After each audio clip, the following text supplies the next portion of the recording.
ভালো আছেন? কি বিক্রি করছেন?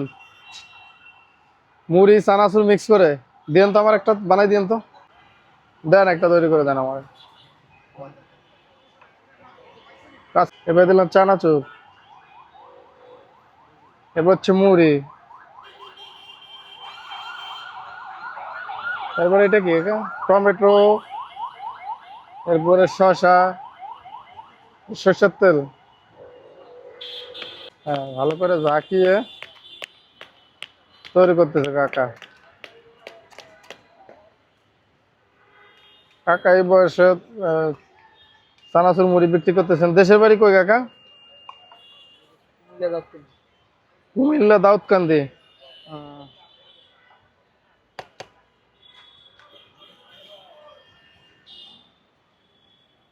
অনেক সুন্দর আছে। কত এটা? 20 টাকা।